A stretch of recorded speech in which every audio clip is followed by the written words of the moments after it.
Et salut à tous, Axel. Alors, pour l'IFA 2016, je suis chez Asus.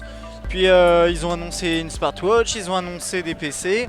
Et puis ils n'ont pas vraiment parlé de ce gros truc là que j'ai dans la main.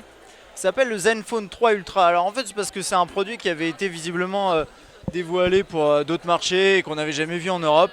Alors je profite de mon passage à Berlin pour vous le présenter rapidement.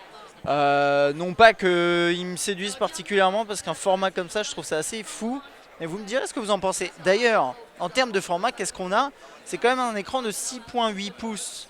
Je pense que c'était le type de taille de produit qu'on appelait avant une tablette. Et maintenant on a oublié le terme phablette parce que c'est un terme qui est moche. Donc c'est juste un smartphone mais qui est simplement massif. Alors 6,8 pouces en Full HD. Donc ça doit pas... Ouais non, 324 ppi donc ça va. IPS LCD, Android Marshmallow, Snapdragon 652. 3 versions de mémoire, 32, 64, 128, je vais passer rapidos dans les specs. 3 ou 4 Go de mémoire en fonction des versions. 23 mégapixels à l'arrière, OIS, Dual LED, 8 mégapixels à l'avant. Et une batterie de 4600 mAh avec fast charging. C'est un produit qui coûte je ne sais pas combien. Pour tout vous dire, j'ai pas beaucoup plus d'informations que les specs que je viens de vous donner sur ce produit. Ce qui est bien, c'est que du coup on va pouvoir le découvrir ensemble relativement rapidement quand même.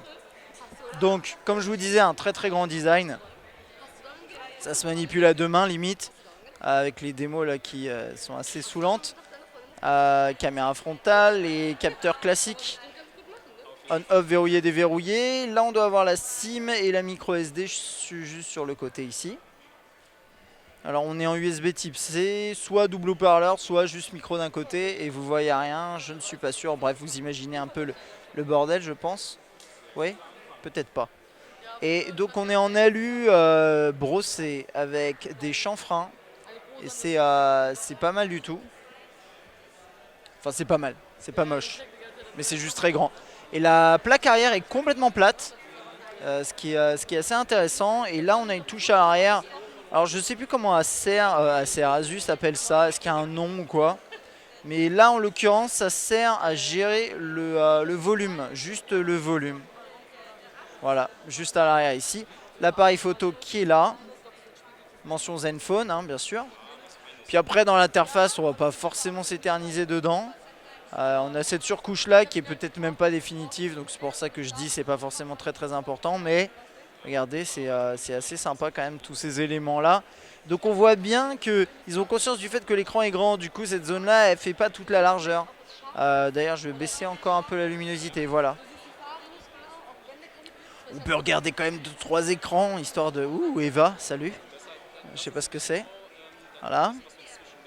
Toc, après on doit... Ouais, voilà, on peut défiler latéralement ici pour avoir les contacts. Multitâche qui ressemble à ça. Voilà. Ouais, super. Clavier, non? Ouais.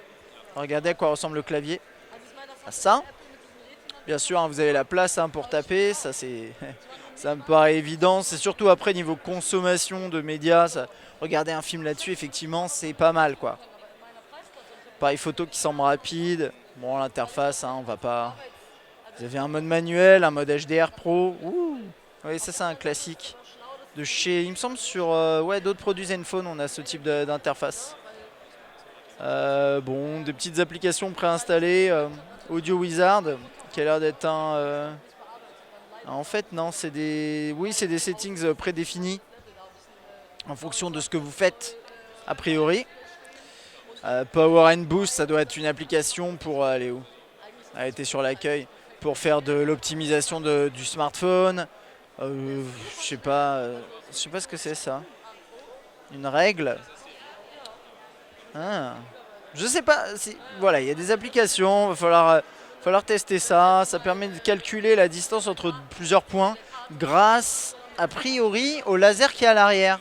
Je pense que c'est ça, c'est un focus assisté au laser. Je ne vais pas dire de bêtises, hein, mais il me semble que c'est ça. Bref, un produit quand même intéressant. J'ai pas le prix en tête, je suis sûr que vous pourrez le trouver sur internet. Dites-moi ce que vous pensez du format, du design, de ce petit, entre gros guillemets, Zenfone 3 Ultra.